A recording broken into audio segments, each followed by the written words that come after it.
Hey y'all, hey, welcome to But Also, the Real Talk podcast for real life moments. I'm your host, G Dazzle. Some of y'all know me as G Daz, but most of y'all just call me G, your girl, your friend, your sis who's here to keep it real with you. Now, if this is your first time joining, this podcast is all about diving into life's moments that don't always fit into a neat little box because life isn't always black and white. Here, we talk about the gray, so both sides of the coin where two truths can exist, those yes and moments of life.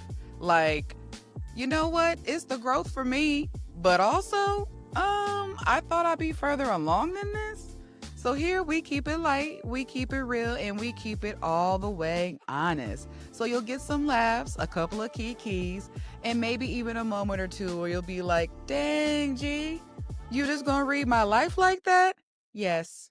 Yes, I am. Because we are all living the same life, boo, and that's okay. So whether you're out here trying to figure it all out or just trying to make it through today, I got you. So let's talk about the highs, the lows, and all of the messy moments in between. All right, y'all. Let's get into it. Okay, y'all. So, once again, coming off the dome freestyle, unscripted, just random thoughts that I'm having. And so, the thought that hit me is recently this weekend, I went to the Tacos and Tequila Festival, right? And it had a bomb ass lineup. Like it was clutch. It gave me all of my good throwback vibes. And so, on the list, it had Petey Pablo, Bubba Sparks, Ying Yang Twins, Lil Jon, Bow Wow. Lil Jon was the headliner. And when I tell you this was an all day long, all day strong festival, it was. And so I went solo dolo, and of course, I met up with some friends that were there when I got there, so that was cool. But while I was at the concert, your girl definitely took her Megan Thee Stallion knees off the shelf, dusted them off, and clipped them on for the evening because, baby, I got my entire life at that concert. You hear me? It was giving me all of the good Millennium Tour vibes without actually going to the actual Millennium Tour. And as I was in the crowd, your girl got a really good seat right near the stage, so the views were chef's kiss. But as I looked around, I couldn't help but notice something, that the crowd was filled, filled with millennials. And when I started to observe a little bit more deeply, that's when I realized, I'm like, oh, the millennials are outside to have a good time. Auntie and Unc came out to dust off these knees. We about to get these joints nice and warm. We about to drop it low real quick. We about to twerk something for the camera capone. And as I looked around and took a good look at the millennials that were surrounding me, all I saw were big ass kids. And you're probably like, gee, what you mean by that? I'm glad you asked. Let me tell you. So people showed up in their latest millennium fashions, especially your good throwbacks. Like some people dressed to impress. I saw a couple of bit of fishnet, some skirts, a little bit of cleavage here and there. But then also I saw some throwback gear, people busting out like the Von Dutch hats or, their best business casual. But then the thing that really got me was the amount of gray hair that I saw. I saw the gray hair in the beards, around the edges, along the sides. I'm just like, oh, this is grown folks. We are the new grown folks. Like, no more are the days of the old school music, because the old school music is now the throwbacks. That's what they call us. They call us now the throwbacks. And if you've been rocking with me before, you already know I did a whole episode about this because I was in disbelief. I'll have to recall the episode number in the show notes, but if you know, then you know. But when I looked around and saw that we were the grown folks, and usually when you have that type of concert, I'm thinking in my mind, we're going to handle ourselves with dignity and this type of adult flair. Nah, baby, nah. Every artist transported us to our high school days, to our college days. And it was such a feel good moment. And we were all living it together. The thing that I really loved about the experience is that the crowd was so diverse. And as I looked around, I was like, oh, you mean to tell me we was all shaking ass and twerking with our good knees at the same time? And let me tell you, with Lil Jon as the headliner, that man deserves his title as the king of crunk, because baby, you could not listen to Lil Jon and not want to fight. Like, if you wasn't coming through the club throwing bows, moving them out the way, almost mosh pit style, like Lil Jon, Mr. Jonathan, as I like to call him. But Lil Jon absolutely brought that energy up out of you. And Bow Wow did not disappoint at all. But to know that we all live the same experiences and we all experience the same joy, it was amazing. And after the concert, I reflected on that experience. I had such a good time. But then it just reminded me of where we are as millennials in our life right now. Because yes, we're adults. Yes, we're grown. Yes, we are in our 40s. Actually, y'all are in y'all 40s. I'm going to say it like that for right now. September, this is the birthday month for your girl. So she's turning 30 fine. She's not 40 just yet. But for the rest of you millennials, y'all are turning 40. So as we knocking on 40's door in our 40s, it's just like, we're doing grown things. However, we are still the most unserious generation out there because we've gone through so much, and it makes sense. It makes sense because with us being the generation that had the luxury of being in the in-between, right? The in-between between analog and digital. Like, we can reminisce and think about our childhood where we be playing outside for hours. No telephone. There was no checking in. Like, literally, when the day started, what was you doing? I'm going outside playing on the bikes, or we're going on the block playing with the friends that are 2 houses down. And literally, you was neither in the house or you was out the house, but you couldn't be both because your parents were saying, don't be coming in and out the screen door like that, letting out my good AC. So, baby, when I say the freedom that we had adventures. You hear me? Adventures outside, gone for hours until them streetlights came on. That was our telltale sign. But the freedom that we had, it was such a simpler time. And then even then, still thinking about the digital age of things, how we transitioned. I still tell my cousins, nieces, and nephews about the time that I can remember, the time and place where I was when I first seen my first ever text message. Till this day, that story blows them. I literally was a senior in high school, in my music class. And my friend said, hey, have you heard of this thing called text message? I'm like, I have no idea what you're talking about. I'm going to go across the room and I'm going to send you a note. I'm going to send you a message, and the note's going to appear on your phone. When she told me this, I had no idea what she was talking about. My mind was blown. So I was like, nuh-uh. So when she did it and the message came through, I'm like, what? My mind was blown. Baby, these kids will never know. They will never know about the phone plans that we had, that you had to pay for minutes and you were charged per text, and then you hoped that you were free after 9, and you was real bougie if you was free after 7. They don't know what it's like where you only had 50 text messages in your plan, and you was real bougie if you had 100. But baby, every text message counted, okay? They were used very wisely. Otherwise than that, if my phone minutes ran out, hit me on the text. If I didn't have any text, hit me on the phone after 9. Or in my sake, because I did have the good phone plan, after 7. And we made it enough. We made it enough. I even went as far as just talking about ringtones. Who remembers 3G for free? Napster. We're not even going to talk about the transition from the auto tones that were just ding, ding, ding, ding, dings to the real tones that had real music. It had real lyrics. What? What about the callback tones when you were dialing somebody and instead of hearing a ringing tone, you heard music? It was almost like waiting music, but with a song that you chose. These kids won't know. They will never know. But the thing about it, that to bring everything full circle, the thing about it, that why it was such a good time to be alive, because it was such a simpler times. It was such a simpler time where we didn't have all these distractions that these babies have today. Especially dealing with cell phones and the internet and social media. It's so much more and so much more complex for them than it was for us. Cause baby, I'm glad social media was not around when we first came up, because honey, if the walls could talk, if the college walls could talk, look, we all be down. Okay, we all be in jail right now. everything would just, we all going down together. Point blank, period. We are all going down together. And even then, with social media, the first Facebook, I remember for that, that was my sophomore year in college when Facebook came out.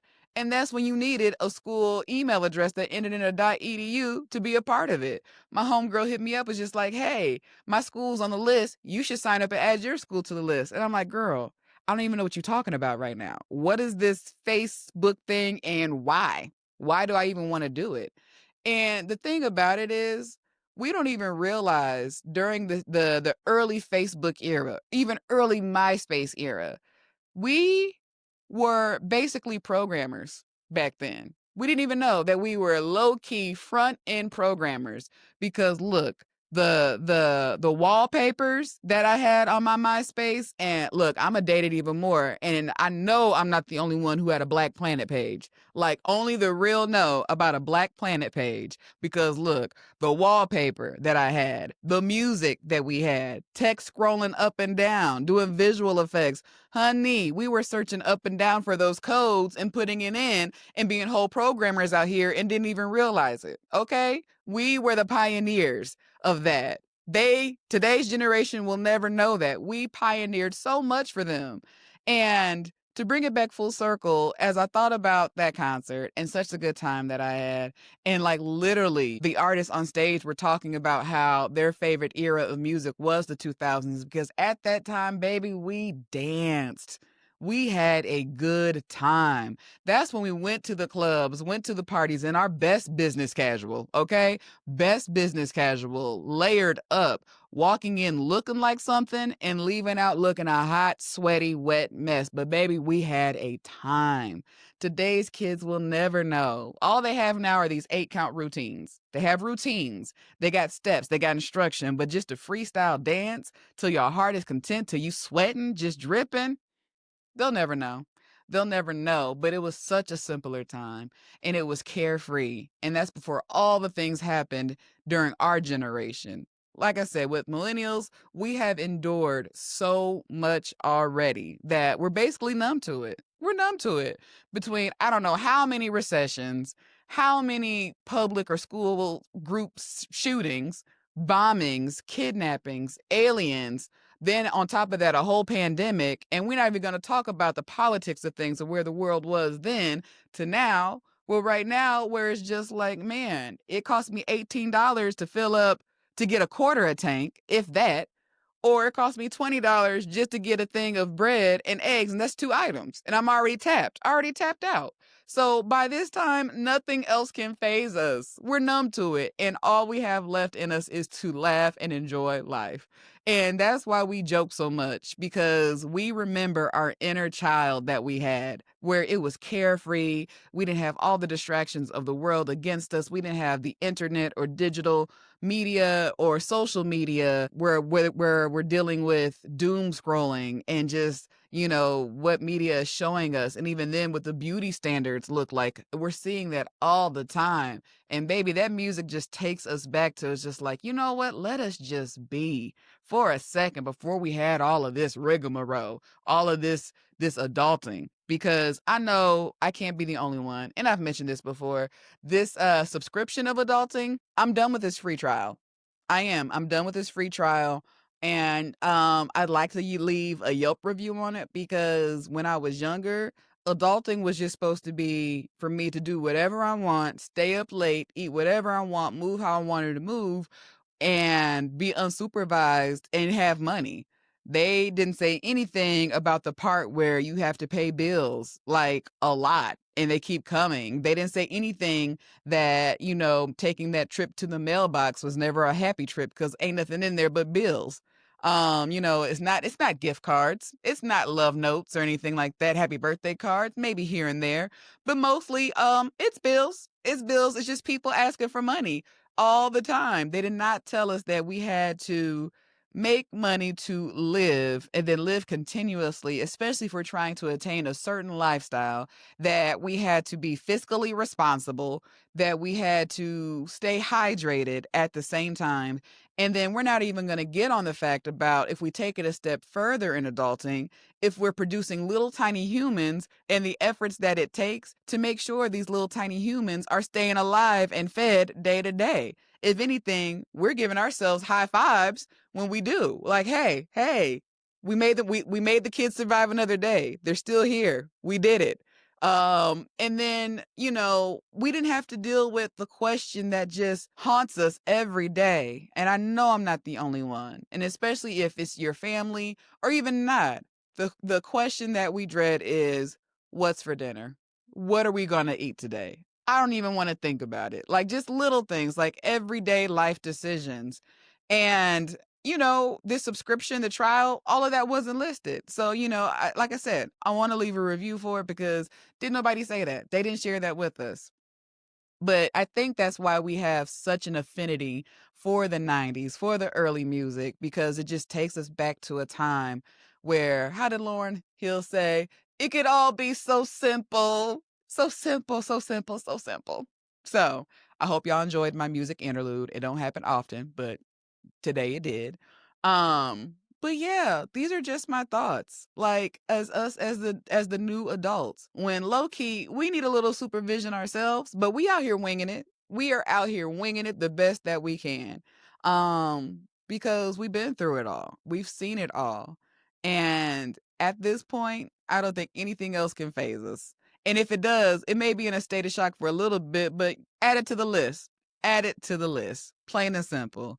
But as today's adult, we have to have those moments where it takes us back so we can keep on moving, but also appreciate where we've been and also appreciate where we're going. Because at the end of the day gone in. I love saying that.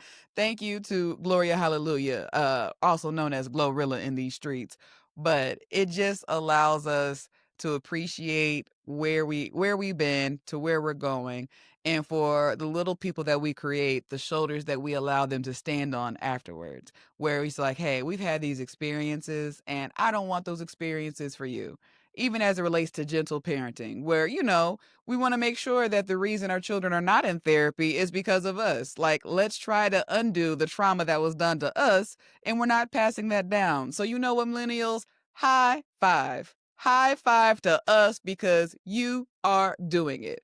You're doing it. And you're doing it well. Doing it and doing it and doing it well. So kudos to us for hanging in there, for not letting our traumas keep us down, but also for not letting our traumas stop us from enjoying the simple pleasures of life, like having a good throwback music time, dusting off these knees, because best believe, I guarantee about 90% of us the next day was hurting. We were hurting and put these good Megan knees on ice because they needed to recoup from all of the crunkness that happened the night before. So with that, I say, hey, millennials, good job. Good job. So those are just some of my random thoughts that I had from over the weekend. And, as unserious as we are, keep being unserious. Keep laughing during those moments of darkness. Keep finding the joy of wherever you find that joy and that makes you feel good. So either way it goes, I give us a round of applause because we're doing it the best that we can and we are knocking it out the box. So with that, y'all, that's a wrap for today's episode of But Also, the Real Talk podcast for real life moments. If this episode spoke to you, made you laugh, made you pause, gave you a little kiki, and you loved it, share it. Friends, cousin, family, share it. Tag me on Instagram at But Also Podcast. Share the reels that I put out. Let them know. You can find us on anywhere that you listen to your podcast listening pleasures. And if you love it, share it. If you haven't already, leave us a review. Let me know how I'm doing. Also, make sure you follow and subscribe on youtube.com at G+Dazzle so you never miss an episode. So with that, I say thank you for kicking it with me. And until next time, keep on keeping on, keep thriving and surviving and embracing all of your moments. The good, the bad, the messy, and everything in between. All right, y'all. I'll holla.